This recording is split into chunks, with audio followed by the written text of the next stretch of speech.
जय हिंद।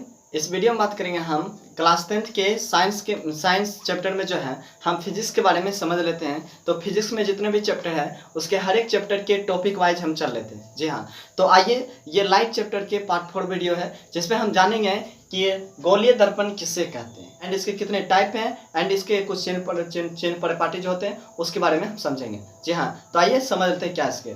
देखिए, गोलीय दर्पण की हम बात करें हम तो इसके डिफिनेशन के तो किसी गोलाक एक भाग को गोलीय दर्पण कहते हैं। जी हाँ, किसी गोलाक एक भाग को क्या कहते हैं? गोलीय दर्पण कहते हैं। इसके टाइप की हम बात करें तो गोलीय दर्पण जो है यह दो टाइप के होते हैं। कितने टाइप के होते हैं? तो दो टाइप के होते हैं। एक होते हैं अवतल दर्पण और दूसरे होते हैं उत्तल दर्पण। जी हाँ, एक होते हैं अवतल दर्पण, दूसरे होते हैं उत्तल दर्पण। यदि हम अवतल दर्पण की हम बात करें हम तो इसके डिफिनेशन दर्पण के परावर्तक सतह, जिस दर्पण की परावर्तक सतह अंदर की ओर धंसा हो, जिस दर्पण की परावर्तक सतह क्या हो? अंदर की ओर धंसा हो, तो ऐसे दर्पण को हम क्या कहते हैं? अवतल दर्पण कहते हैं। जी हाँ, और इसके हम ये आप इसके फिगर के अनुसार समझ सकते हैं कि यह एक दर्पण है ना। यह क्या? एक दर्पण है और इस दर्पण के जो है ये परावर्तक सतह जो है ये यानी जो यूज होने वाले हैं वो क्या है? अंदर की ओर धंसे हुए हैं और ये कले हुए भाग क्या है? उभरे हुए हैं। तो इस ऐसे ही दर्पण को हम क्या कहते हैं? अवतल दर्पण कहते हैं। यदि हम उत्तल दर्पण की बात करें हम तो ये जिस दर्पण की परावर्तक सतह बाहर की ओर उभरा हो, जिस दर्पण की परावर्तक सतह बाहर की ओर उभरा हो, तो ऐसे ही दर्पण को हम क्या कहते हैं? उत्तल दर्पण कहते हैं। क्या कहते हैं मेरे दोस्त? उत्तल दर्पण कहते हैं। जी हाँ, देखिए आप इसे आसानी से समझे, फिगर के अनुसार भी इसे देख ले। इसके परावर्तक सतह तो देख रहे हैं, इसके क्या है? एक जो यूज होने वाले हैं वो उसके परावर्तक सतह वो क्या है? बाहर की ओर उभरे हुए हैं और कले हुए भाग क्या है? धंसे हुए हैं, है ना। तो देखिए हम सबसे पहले समझ लेते हैं कि ये जो है गोलीय दर्पण। आप इसके डिफिनेशन को समझे, फिगर का आप इसे गौर से जरा फरमाएंगे। देखिए ध्यान समझे, एक आप किसी गोला लेते, ये क्या है? एक गोला है। यदि हम इस गोला को दो भाग में काट देते हैं इस तरह से, तो इसके दो टुकड़े निकलेंगे। तो आप सपोर्ट डेट किसी भी टुकड़े में जो होते हैं एक भाग क्या होते हैं? धंसे हुए रहते हैं और एक भाग उभरे हुए रहते हैं। तो दर्पण की जो है ना पहले पहचान जो किए जाते हैं दर्पण की कलाई का आधार पर किए जाते हैं। यदि उसके परावर्तक सतह, यदि किसी भी गोला के परावर्तक सतह अंदर की ओर धंसा हुआ रहेगा, यानी कि यूज होने वाले जो होते हैं उसके परावर्तक सतह, यदि किसी भी गोला के यूज होने वाले जो होते हैं परावर्तक सतह वह यदि अंदर की ओर धंसे हुए तो ऐसे दर्पण को हम क्या कहते हैं? अवतल दर्पण कहते हैं। और यदि किसी गोलीय दर्पण के परावर्तक सतह बाहर की ओर उभरा हो और उसके अंदर धंसे हुए भाग कले किया हुआ हो, तो ऐसे ही दर्पण को हम कहते हैं, क्या कहते हैं? उत्तल दर्पण कहते हैं। जी हाँ, तो आई होप यहाँ तक आप अच्छे समझ गए होंगे। तो चलिए इसके बाद नेक्स्ट आते हैं क्या इसके चिन्ह। कुछ इसके देखिए, इसके कुछ जो होते हैं सवाल हैं जो इसके नोमिनिकल बनाए जाते हैं एंड इसके नोमिनिकल हो गए हैं, यानी इसके कुछ जो फॉर्मूले होते हैं दर्पण का, उन सभी को प्रूव करने में ये इसके चिन्ह परिपाटी हो गए, इन सारे थोड़ा सा अहम भूमिका निभाते हैं। जी हाँ, तो आइए इसके पहले हम जान लेते हैं इसमें जो होते हैं कुछ यूज जो किए जाते हैं संकेतन में, जैसे त्रिज्या को, वक्ता केंद्र को, फोकस दूरी को, इन सभी जो यूज किए जाते हैं उसके बारे में हम जानेंगे। जी हाँ, तो इसके पहले सिंबल जान लेते हैं एंड इसके बाद जानेंगे हम इसके क्या है, इसके ये पॉजिटिव है निगेटिव कौन होते हैं इसके बारे में जानेंगे। जी हाँ, तो देखिए हम इसके बात करें कुछ इसके पॉइंट्स के छोटे छोटे, तो ये जो है त्रिज्या के आर द्वारा सूचित किया जाते हैं और ध्रुव को पी द्वारा सूचित किए जाते हैं और वस्तु की दूरी को यू द्वारा सूचित करते हैं और प्रतिबिंब की दूरी को भी द्वारा सूचित करते हैं। और इसके फोकस दूरी की हम बात करें तो इसे एफ द्वारा सूचित करते हैं और वक्ता केंद्र को सी द्वारा सूचित करते हैं। जी हाँ, तो यहाँ तक आप अच्छे से समझ गए होंगे कि आप जैसे इन सारे को जो है हम नोमिनिकल बनाने में एंड किसी दर्पण के फॉर्मूले को साबित करने में उन सभी में इसका हम यूज करते हैं। जी हाँ, यदि हम इसके चिन्ह परिपाटी की हम बात करें हम तो इसके बाद हम जानते हैं अवतल दर्पण के जो इन सारे सिंबल होते हैं उन सारे सिंबल के चिन्ह परिपाटी का प्रयोग करते हैं। यानी दर्पण के जो गोलीय दर्पण हैं उनके सारे क्या आते हैं? उसके ये चिन्ह परिपाटी के बारे में हम यूज करते हैं। तो देखिए एक ये जो होते हैं अवतल दर्पण में दो टाइप के प्रतिबिंब बनते हैं, एक वास्तविक प्रतिबिंब बनता है, एक आभासी प्रतिबिंब बनता है ना। ये क्वेश्चन भी पूछा जाता है, हर एक बोर्ड एग्जाम में ये क्वेश्चन भी पूछे जाते हैं कि ऐसे कौन से दर्पण है जिसमें दोनों प्रकार के प्रतिबिंब बनते हैं, यानी आभासी भी बनते हैं और ये वास्तविक भी बनते हैं। तो ये जो है एक अवतल दर्पण होते हैं। जी हाँ, और उत्तल दर्पण में जो है ये इसमें भी एक क्वेश्चन पूछे जाते हैं बोर्ड एग्जाम में कि ऐसे कौन से दर्पण हैं जिसमें कि केवल एक आभासी ही प्रतिबिंब बन जाता है, यानी केवल एक ही प्रतिबिंब बनते हैं और जो बनते हैं कैसा? आभासी, तो होते हैं उत्तल दर्पण। जी हाँ, तो आइए इसके चिन्ह परिपाटी के बारे में हम जान लेते हैं। तो देखिए अवतल दर्पण में जो है हम वास्तविक प्रतिबिंब में जितने भी जो भी सिंबल होते हैं वो सारे सिंबल के जो होते हैं वैल्यू जो आते हैं वो निगेटिव होते हैं। क्या होते हैं? निगेटिव होते हैं। और आभासी प्रतिबिंब में जो है भी सिर्फ पॉजिटिव होते हैं और इसके अलावा सभी क्या होते हैं? निगेटिव होते हैं। यानी मिला जुला के सारी बात कहने के एक वर्ड यही निकलते हैं कि अवतल दर्पण में चाहे वह रियली हो इमेजिंग यानी वास्तविक प्रतिबिंब हो या आभासी प्रतिबिंब हो यानी काल्पनिक प्रतिबिंब हो, ये दोनों ही प्रतिबिंब में सारे के सारे निगेटिव होते हैं।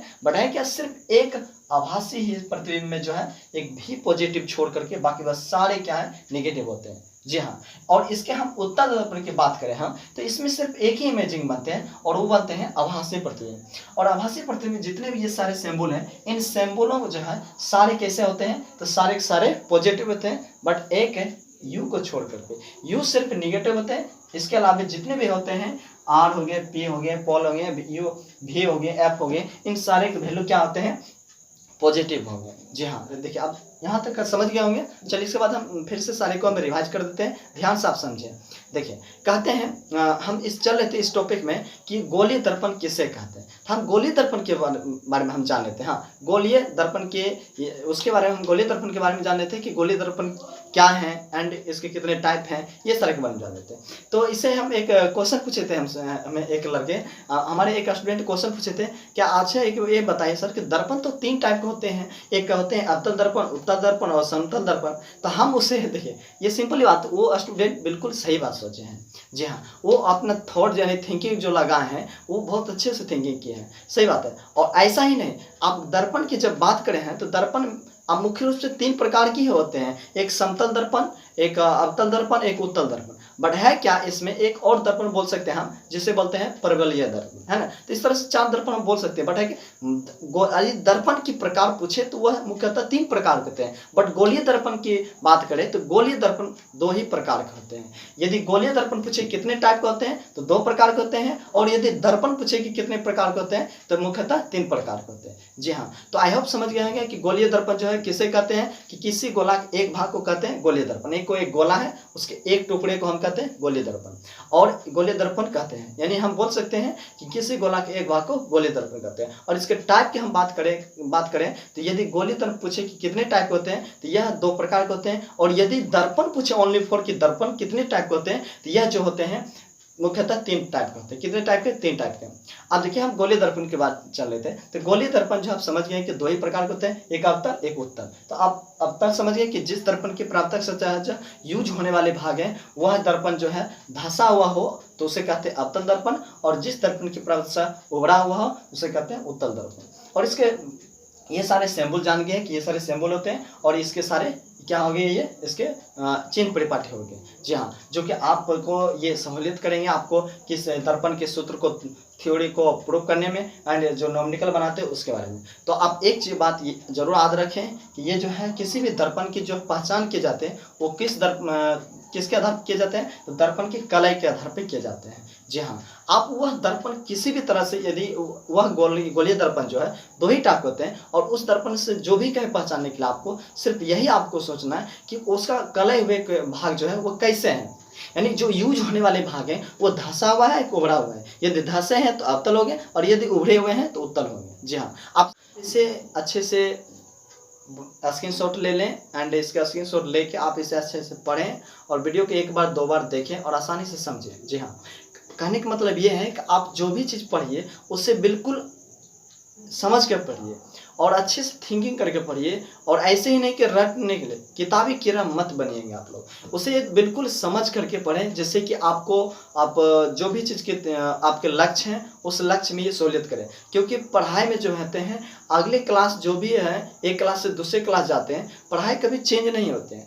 चाहे उसका जो है ये जो होते हैं सब्जेक्ट जो होते हैं सब्जेक्ट कोई उस सब्जेक्ट में जो पढ़ाई होते हैं वो चेंज नहीं होते, बट है क्या उसका लेवल बढ़ जाते हैं। आपको क्लास वाइज जो है उसके लेवल बढ़ जाते हैं। बट वही होते हैं जैसे आप इस चैप्टर में पढ़ रहे हैं, इस क्लास में पढ़ेंगे एक लाइट चैप्टर, उसके अगले क्लास जाएंगे उसमें भी पढ़ेंगे लाइट चैप्टर, और उसके आगे और अगले क्लास में जाएंगे तो उसमें भी पढ़ेंगे लाइट चैप्टर। बट है क्या सभी में लाइट चैप्टर ही है, प्रकाश ही है। बट है कि प्रकाश के बारे में जो है इसमें थोड़ा सा जानेंगे, इसके लेवल थोड़ा सा उसमें जानेंगे, इससे लेवल थोड़ा जाएंगे। तो जितने क्लास प्रकाश आप आगे बढ़ते जाएंगे उसमें सारे जो है इसके लेवल सिर्फ थोड़ा थोड़ा बढ़ते जाएंगे। बट प्रकाश किससे कहते हैं? प्रकाश का जो ज्ञान जो उसके ये होते हैं और समझने की जो क्वालिटी होते हैं प्रकाश के, वो सारे क्वालिटी वही ही प्रकाश होते हैं। जी हाँ, तो कहने का मतलब मेरा ये है कि आप ऐसे पढ़ो कि कॉपी आपको याद रखे और कॉपी को आप याद रखें। जी हाँ, आपको इस तरह से तोड़ करके पढ़ना है और ऐसे तोड़ कर पढ़ना है कि कॉपी भी आपको याद रखे और आप भी कॉपी को याद रखें। क्योंकि आप देखते होंगे कि जिस व्यक्ति में लड़ाई झगड़ा होते हैं,